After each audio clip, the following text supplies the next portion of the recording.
Mbak Rizky kasih zakat kepada tetangganya yang miskin. Itu bukan karena bukan kasih sayang, tidak. Memang harus dipahami pada harta Mbak Rizky itu ada hak fakir miskin yang harus ditunaikan. Dan orang yang terima zakat tidak perlu mengucapkan terima kasih. Infak masjid kita itu masih banyak uang 2.000-an. Masih banyak uang 5.000-an. Nah, itu menunjukkan kita menganggap itu sebagai pengeluaran. Padahal itulah yang tinggal uang kita itu nanti di akhirat. DPF TV. Assalamualaikum warahmatullahi wabarakatuh. Halo sahabat Jiswaf, selamat datang kembali di Ngobrol Jiswaf, sebuah podcast dari DPF TV yang akan menyajikan obrolan santai seputar Jiswaf untuk meningkatkan literasi finansial demi membangun peradaban. Berjumpa kembali dengan saya Rizky Situmorang yang akan mendampingi sahabat hingga beberapa waktu ke depan. Episode sebelumnya kita telah membahas mengenai cash wakaf link sukuk. Kali ini kita akan membahas mengenai Indonesia sejahtera dengan zakat. Ada riset dari World Giving Index dinyatakan Indonesia berada di posisi nomor 1. Mengingat sebagai negara dengan mayoritas umat muslim, kita terkenal dengan negara yang paling dermawan. Nah, kali ini kita akan membahas mengenai isu tersebut dengan Ketua Ikatan Ahli Ekonomi Islam Sumatera Utara, Bapak Dr. Azhari Akmal Tarigan, MA. Assalamualaikum warahmatullahi wabarakatuh, Bapak Azhari. Waalaikumsalam warahmatullahi wabarakatuh. Bagaimana Bapak kabarnya pagi hari ini? Alhamdulillah baik, sehat walafiat. Masya Allah, tetap sehat dan aktif ya Pak. Insya Allah. Ini enaknya saya manggil Bapak Azhari atau Bapak Akmal? Dua-dua oke. Dua-dua oke. Yang paling teroke apa nih Pak? Pak Akmal. Gitu. Boleh ke Pak Akmal. Baik Pak, dengan tema kita Indonesia sejahtera dengan zakat. Sebenarnya karena mengingat juga Indonesia dengan mayoritas umat muslim, bagaimana sih Pak peranan zakat untuk mensejahterakan Indonesia? Ya, sebenarnya ada yang menarik kalau kita melihat perkembangan zakat di Indonesia pada 3 dasawarsa terakhir. Ya.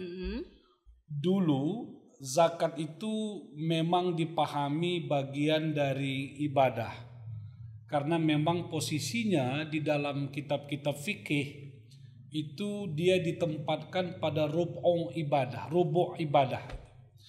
Karena itu dulu orang tidak berpikir bagaimana dampak zakat. Dulu orang hanya berpikir bagaimana melaksanakan zakat, maka kewajibannya sebagai seorang muslim tertunaikan. Dia terhindar dari dosa dan dia telah dicatat orang yang melaksanakan kewajiban. Yang menarik setelah perkembangan ekonomi Islam itu di Indonesia sekitar 1990-an, paradigma zakat mulai bergeser. Zakat yang selama ini dipahami hanya pada dimensi ibadah dan kita tidak memberi perhatian yang serius terhadap dampaknya. Pada 3 dasawarsa terakhir, zakat mulai dikaji dari dimensi ekonominya. Zakat mulai dibahas bagaimana peranannya bisa mensejahterakan masyarakat. Bahkan di dalam beberapa daerah yang pelaksanaan syariat Islamnya kuat, itu zakat sudah dipahami sebagai sumber pendapatan daerah. Jadi itu perkembangan yang hemat saya menarik. Nah, lalu bagaimana zakat bisa mensejahterakan negara, gitu, mensejahterakan bangsa? Itu harus dilihat dari sisi potensi zakat, ya, potensi zakat. Nah, kita kan menghitungnya sederhana saja. Umat Islam Indonesia itu mayoritas dan dikenal sangat taat pada ajaran agama. Kalaulah umat Islam melaksanakan zakat itu, menunaikan zakat itu dengan baik, dengan manajemen modern, maka zakat itu bisa mensejahterakan masyarakat. Dalam hitungan terakhir itu 217 triliun malah bisa 330 triliun potensinya zakat kita. Ya Pak ya. Tapi realisasinya oleh Basnas kemarin itu baru seputar 9 triliun. Bayangkan itu jauhnya jarak potensi zakat kita dengan realisasinya. Nah, kalau potensi zakat ini bisa aktual dari potensi lalu menjadi real, menjadi aktual, maka 330 triliun itu bisa mendongkrak perekonomian umat, bisa memberdayakan umat. Dari sinilah ada optimisme sebenarnya zakat itu bisa mensejahterakan. Kenapa? Karena memang makna asli dari zakat itu kan diantara maknanya tazkiyah, mensucikan. Zakat itu juga an-nama. An-nama itu artinya menumbuhkan. Zakat kita berhasil ketika kita berikan, orang bertumbuh dan berkembang. Tapi kalau zakat yang hanya sebatas konsumtif, zakat dinikmati hanya untuk beberapa saat, itu sebenarnya belum menjadi tujuan zakat yang ideal. Jadi kenapa dihitung dia bisa mensejahterakan masyarakat? Karena potensinya yang cukup besar, 330 triliun. Itu luar biasa, tapi realisasi kita masih 9 sampai 10 triliun. Artinya belum sampai sekitar 10% ya Pak Belum ya? belum sampai. Nah, di mana itu problemnya? Nah, di sini harus dibaca dengan pendekatan empirik ya, artinya kita tidak menyebut ada yang salah ya, tidak menyebut ada yang salah, cuman pola berzakat kita selama ini tidak pas itu pola berzakatnya ya. Apa yang dimaksud pola berzakat? Ada kecenderungan kita dalam berzakat itu zakat itu hanya dikerjakan, zakat itu hanya dilaksanakan. Yang terlupa oleh kita sebenarnya ketika Allah Subhanahu wa taala memerintahkan zakat, kita disuruh untuk menunaikan zakat, maka sebenarnya yang dilihat itu adalah bukan sekedar dia ditunaikan, tapi bagaimana zakat itu berdampak, zakat itu memiliki efek kepada orang yang terima zakat. Kalau yang paling penting dari zakat adalah apa efek yang ditimbulkannya, maka tidak cukup orang hanya membayar zakat saja, tapi yang harus dipikirkan apakah yang dibayar ini berefek atau tidak. Nah, dalam prakteknya zakat kita itu baru dilaksanakan dari pintu ke pintu, dari hand to hand, dari orang ke orang. Jadi dia tidak sempat dikelola sedemikian rupa. Ini menjadi satu problem kita dalam melaksanakan zakat. Kalau zakat itu dikelola dengan manajemen yang bagus, manajemen modern, itu kan ada proses pengumpulan zakat, ada proses pendataan zakat, ada proses pendistribusian zakat. Dalam pendistribusian itu ada pendampingan zakat dan macam-macam. Itu yang tadi oleh Mbak Rizky namanya ya. Iya. Oleh Mbak Rizky disebut literasi itu begitu. Jadi sekarang ini yang diajari itu bukan hanya orang yang bayar zakat. Orang yang terima zakat juga harus dimelekkan gitu. Dia harus didampingi. Kalau dia punya usaha peternakan, dia punya usaha perdagangan, bagaimana modal yang diberikan kepada dia itu bisa dia gunakan untuk mengembangkan usahanya. Dan itu dia perlu pendampingan, perlu dicerdaskan. Barulah modal yang diberikan yang bersumber dari zakat tadi betul-betul bisa bermanfaat. Baik, jadi kan tadi ternyata ada seperti kesenjangan ya Pak, zakat itu kurang begitu teroptimalkan karena tadi masih ada yang langsung ya dari muzaki ke mustahiknya sehingga kurang adanya edukasi ke mustahiknya langsung. Jadi sebenarnya pengelolaan zakat seperti apa sih Pak yang paling efektif untuk mendukung supaya Indonesia itu benar-benar bisa sejahtera dengan adanya zakat? Iya, kalau kita berangkat dari nas Quran ya, itu kan ada perintah innama shadaqatu lil fuqara dan seterusnya, itu kan ada lil amilin ya, amil. Amil itu dalam undang-undang zakat kita yang terbaru itu 2011 ya. Iya, betul. Itu amil itu sebenarnya sudah digeser dari perorangan kepada lembaga. Sebenarnya undang-undang itu tidak lagi mengizinkan ya dalam tanda petik ya, tidak lagi mengizinkan zakat itu diserahkan kepada orang tanpa melalui amil. Nah, kenapa amil itu boleh mendapatkan katakanlah bagian zakat dan dia kan masuk dalam asnaf yang 8. Betul. Amil itu karena dia disuruh bekerja mengelola zakat. Nah, jadi amil itu adalah perantara mustahik dengan muzaki, muzaki dengan mustahik. Kalau mustahiknya merasa perlu modal, dia datang ke amil. Kalau muzakinya mau menyerahkan zakatnya, dia datang kepada amil. Amil itu menjadi perantara, jembatan dari dua keadaan ini, muzaki dan mustahik. Nah, kalau dalam risetnya, kenapa itu harus ada amil? Karena amil itu nanti akan bekerja secara profesional. Ada satu yang keliru. Kenapa dilarang? Bukan dilarang. Ya mungkin bahasanya kurang pas. Kenapa tidak dianjurkan memberikan zakat langsung kepada orang? Ada satu catatan ini. Zakat itu bukan pemberian yang didasarkan kasih sayang.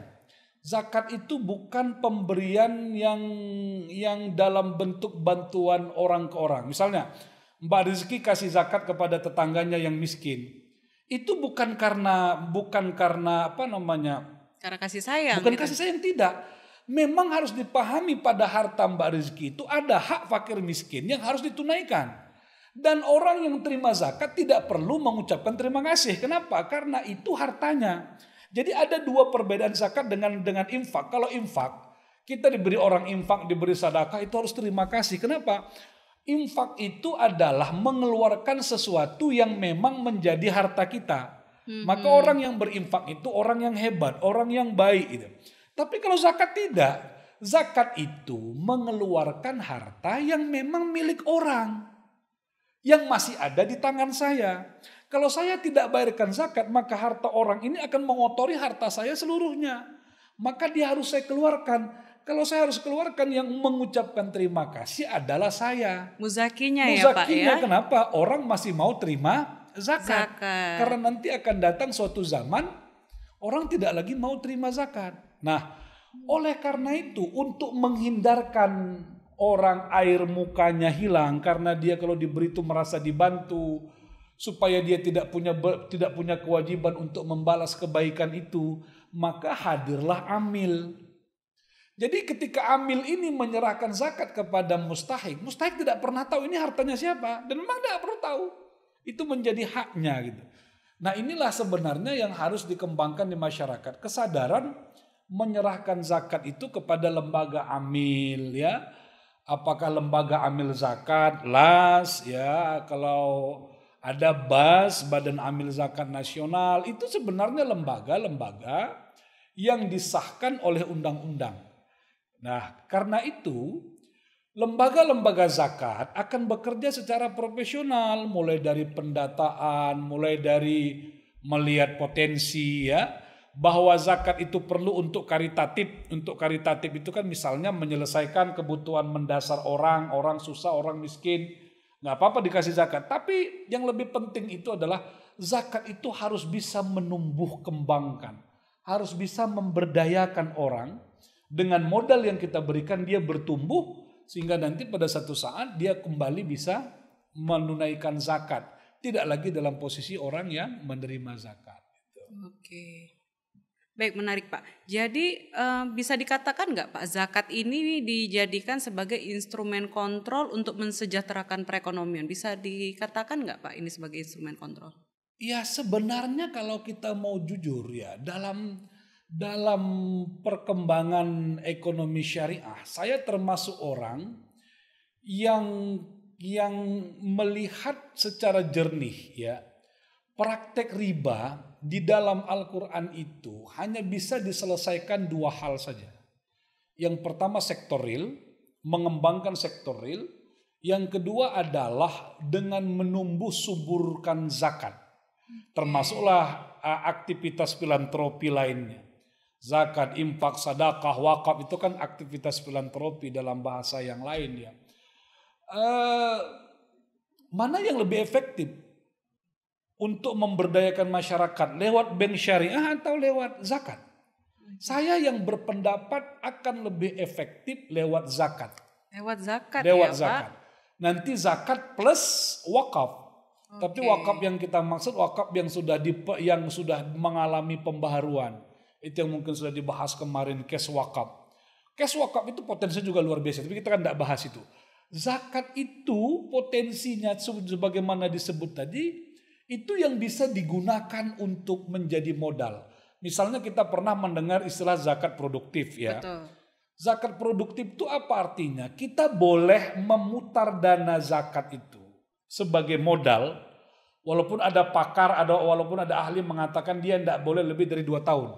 Ya, kita kasih si anu modal 10 juta. Dari jualan gorengnya itu pakai kayu berubah jadi kompor minyak, lalu berubah jadi kompor gas. Dari kualinya yang kecil berkembang menjadi kuali yang besar. Karena kualinya besar maka otomatis daya untuk menggoreng pisang jauh lebih banyak, kerjanya lebih cepat. Karena dia punya modal 10 juta, dia bisa berkembang terus. Nah, dia kembalikan 10 juta tanpa margin. Tanpa margin, itu yang disebut zakat produktif. Nah 10 juta ini nanti diserahkan kepada pengusaha kecil yang lain. Gunakanlah itu. Bergulir jadinya bergulir Pak ya? dia. Tapi ada pendapat ulama mengatakan, tapi tidak boleh lama-lama, nggak boleh diputar-putar terus. Jadi setelah dua tahun berlalu, kembalikan saja nanti kepada yang pertama itu diberikan dana zakat 2 juta suntikan modalnya. Yang ini 2 juta, sudah boleh. Itu boleh. Ada juga orang menggunakan zakat itu ya, tapi harus diingat bukan amilnya yang memberdayakan zakat itu, mustahiknya. Artinya ada lembaga amil, lembaga zakat, dia dapat zakat sekitar 500 juta, lalu dia modalkan itu. Itu enggak begitu perintahnya. Yang memberdayakannya itu adalah mustahik zakat itu, yang 8 itu. Sebenarnya yang 8 itu kalau nanti kita terjemahkan itu, produktif itu semua. Fuqara wal masakin, ibnu sabil. Ya, ibnu sabil itu kira-kira begini kan maknanya sabilillah. Kita perlu berapa? Kita perlu 3 orang dokter dalam bidang pertambangan. Biayai aja dari zakat. Itu produktifnya berbeda. Ketika dia nanti menjadi dokter, menjadi ahli dalam pertambangan, itu efeknya kesejahteraan bagi masyarakat, eksplor terhadap sumber daya alam, dan seterusnya itu bisa. Jadi zakat itu luas sekali jangkauannya. Maka dia bisa berpotensi mensejahterakan.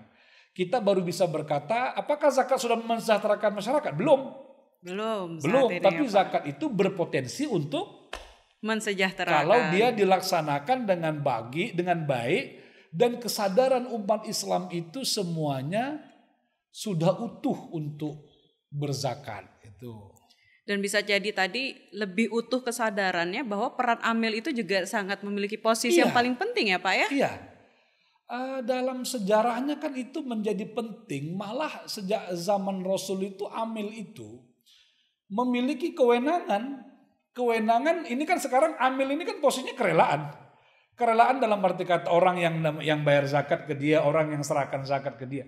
Tapi konsep awalnya itu tidak. Khudz min amwalihim sadaqah. Ambillah ya dari harta-harta mereka. Siapa itu perintahnya? Ambillah harta dari orang-orang kaya itu, yang muslim itu, yang mereka sudah wajib berzakat, ambil zakatnya. Artinya amilnya itu harus proaktif. Harus proaktif, tapi kan ini yang susah. Siapa sebenarnya yang boleh memiliki akses kepada harta-harta umat Islam? Kalau kita mau jujur ya amil. Kenapa dia perlu akses terhadap harta umat Islam? Karena dia akan menghitung orang itu sudah kena zakat atau belum. Tapi itu kan tidak ada. Jadi ada pergeseran yang serius menurut saya. Karena zakat itu diletakkan pada kesadaran orang per orang. Undang-undang kita itu, Mbak Rizky, itu belum menyentuh pelaku. Undang-undang kita itu fokusnya bukan orang per orang subjek zakat. Undang-undang kita itu hanya mengatur lembaga pengelola zakat. Undang-undang itu mengatur bagaimana Basnas, bagaimana LAS. Itu jadi diatur. Tapi kalau saya punya harta banyak, saya tidak berzakat, kan gak bisa dituntut oleh undang-undang. Itu hanya kesadaran saya saja kepada Tuhan. Itu masalah kita. Mestinya tidak. Pada zaman Rasulullah itu diutus. Makanya kita tahu satu kasus itu ketika Rasul mengutus sahabatnya yang menjadi amil untuk mengambil zakat kepada Sa'labah. Itu ambil zakat kepada Sa'labah, kata Rasulullah itu. Udah sampai nisabnya itu. Kambing-kambingnya sudah beranak pinak banyak sekali. Ambil zakat dari dia. Itu perintah.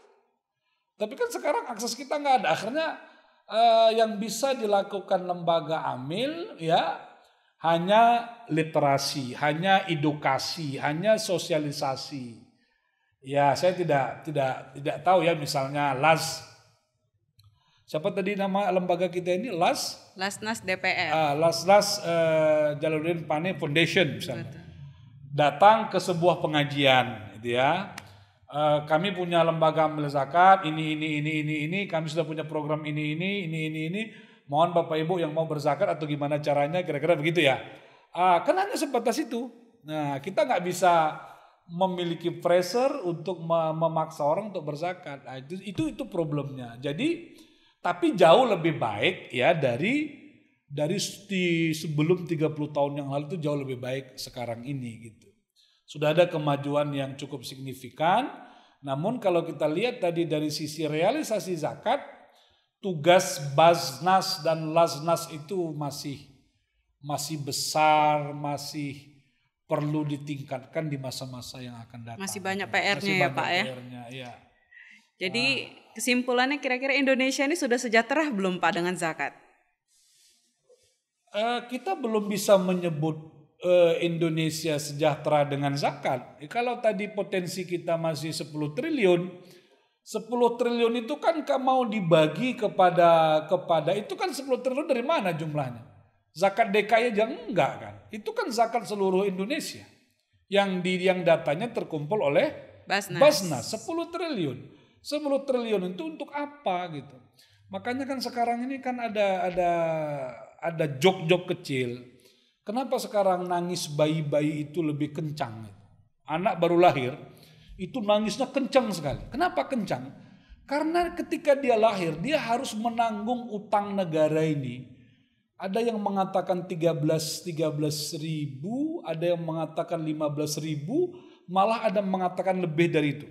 Hutang kita ini kalau dibagi dengan seluruh penduduk Indonesia, dan dia juga kena dengan anak-anak yang baru lahir, itu anak yang baru lahir pun itu sudah harus membayar 15 ribu, kira-kira begitu ya. Kalau kita mengatakan kalau sejumlah itu, betapa beratnya itu, maka nangisnya jauh lebih kenceng gitu.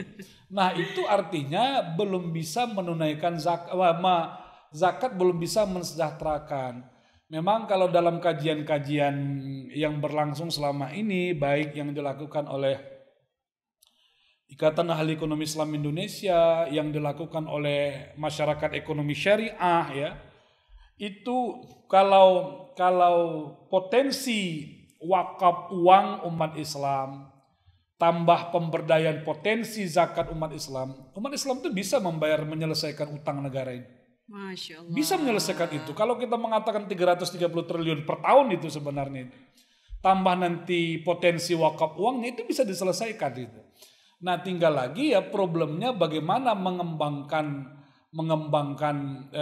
dana zakat itu. Sekarang ini kan sering sekali karena zakat itu dilaksanakan masih parsial dan personal ya, belum menjadi satu gerakan yang utuh ya. Kenapa kalau nanti dibawa kepada yang lain, kenapa 3 bank syariah itu harus merger menjadi bank syariah Indonesia? Karena memang selama ini bank kita itu bank papan bawah. Bank yang kecil-kecil gitu, gedung-gedungnya aja nggak ada yang sampai puluhan lantai, karena maka itu dia digabung gitu. Kalau dia digabung, dia nanti bisa menjadi 10 besar dunia gitu. Zakat juga begitu. Yang dimaksud dengan parsial itu, masih banyak orang Islam yang membayarkan zakatnya secara langsung, masih banyak zakat kita itu yang konsumtif, ditambah lagi kesadaran umat yang belum utuh. Jadi begini maksudnya Mbak Rizky. Saya pernah dapat kasus dan sering melihat penelitian mahasiswa di Fakultas Ekonomi dan Bisnis Islam UIN Sumatera Utara, itu banyak kasus begitu. Orang ini mendapat dana zakat untuk pemberdayaan ekonomi. Maksudnya dana zakat itu dia terima, dia jadikan sebagai modal mengembangkan usahanya. Tapi dana zakat itu dia beli untuk konsumtif. Dia ganti TV, dia ganti handphone, ya udah selesai kan ya. Tapi karena dia merasa zakat ini kan memang yang harus saya miliki, nggak mesti saya kembalikan, nggak mesti saya berdayakan. Itu paradigma. Nah karenanya paradigma berpikir kita yang harus dirubah. Nah sedikit ya, kaitannya dengan paradigma berpikir ini yang paling penting sekarang, bagaimana kita mulai mensosialisasikan ke umat Islam itu yang disebut dengan meta zakat ya. Meta zakat itu apa gitu. Pertama, yang harus dipahami bahwa ketika kita mengeluarkan zakat, infak, sedekah itu sesungguhnya bukan kos, bukan pembiayaan, tapi investasi. Ini paradigma pertama yang harus dirubah.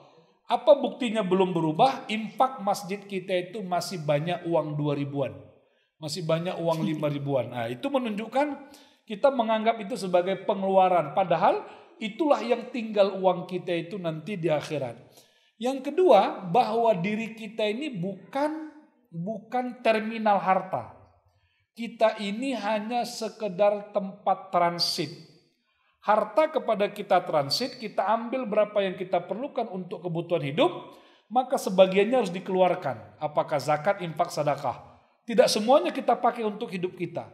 Sama dengan yang kita minum, yang kita makan, itu yang kita masukkan ke dalam tubuh kita, itu tetap harus ada yang keluar. Kalau enggak kita sakit. Nah, kira-kira begitu. Kita bukan terminal, tapi tempat transit harta. Yang ketiga, tidak kalah pentingnya, pada harta kita itu ada hak orang lain. Ada hak yang wajib dikeluarkan, ada yang kita keluarkan berdasarkan pertimbangan kasih sayang kita. Kalau wajib, itulah yang harus kita keluarkan zakat. Kalau tidak kita keluarkan, harta orang itu di tangan kita dan dia mengotori harta kita seluruhnya. Maka harus dibersihkan.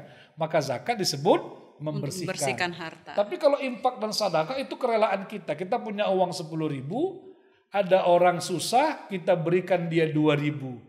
2.000 itu kebaikan-kebaikan kita keluarkan 2.000, maka yang kita dapatkan, kita terhindar dari penyakit, kita terhindar dari berbagai macam kesusahan, karena kita adalah orang yang mau berbagi. Saya kira ya, sebagai catatan terakhir, yang patut kita syukuri tadi disebut oleh Mbak Rezeki di awal, Indonesia itu masyarakatnya, masyarakat muslimnya itu adalah orang yang sangat dermawan. Tinggal lagi bagaimana kedermawanan ini dilembagakan menjadi sebuah kekuatan umat yang kita bersama-sama menyelesaikan persoalan pendidikan, persoalan kemiskinan lewat zakat. Ketika harta umat itu menjadi gelombang besar, maka pada titik itulah dia akan bisa ikut berkontribusi untuk mensejahterakan Indonesia. Amin. Saya kira itu. Wah, sahabat Jiswap, luar biasa ya tadi diskusi kita mengenai apakah Indonesia sudah sejahtera dengan adanya dana zakat. Ternyata belum, namun berpotensi. Sehingga buat teman-teman yang memang sudah berkewajiban untuk mengeluarkan zakatnya, seperti sudah kita diskusikan tadi, baiknya memang menyalurkan zakat itu melalui lembaga amil zakat yang sudah diunjuk secara resmi oleh pemerintah. Sehingga pemberdayaan dana zakatnya bisa lebih aktif, lebih terukur, dan mimpi kita mustahik untuk berpindah menjadi muzaki itu bisa semakin banyak terwujud. Terima kasih Bapak Akmal sudah hadir di studio ya Bapak ya. Terima kasih. Tetap sehat dan aktif ya Pak Insya Akmal. Allah, terima kasih.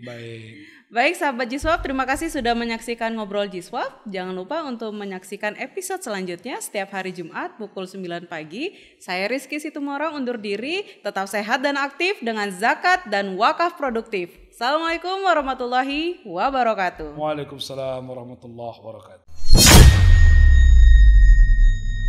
DPF TV.